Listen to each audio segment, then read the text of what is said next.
తెలంగాణ భవన్లో మాజీ మంత్రి కేటీఆర్ మాట్లాడుతున్నారు. ఇప్పుడు ఆ లైవ్ చూద్దాం. మళ్ళీ ఇల్లు కట్టుకున్నట్టు ఇటుక వేసుకొని మళ్ళీ కొత్తగా నిర్మల్ల ముదోళ్ళ ఖానాపూర్ల బ్రహ్మాండంగా పార్టీని పటిష్టంగా నిర్మాణం చేసుకుందాం. మనం బాధపడేది కానీ ఆలోచించేది కానీ ఏం లేదు. ఇలా నా మాటనో మీ మాటనో కాదు. మీరు దయచేసి ఇక్కడ ఉన్న మీడియా మిత్రులను కూడా నేను కోరుతున్నా, మీరు కావాలంటే మీ కెమెరాను మీ గొట్టాలు పట్టుకొని పోన్రి, ఏ ఊరికైనా పోన్రి.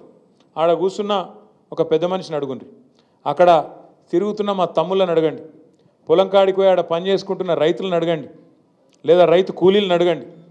కేసీఆర్ ఉన్నప్పుడు బాగుండేనా, ఇప్పుడు కాంగ్రెస్ వచ్చినాక బాగున్నదా అని గొట్టం పెట్టి కెమెరా పెట్టి అడుగుండ్రి. ఏం చెప్తారు ఇవాళ?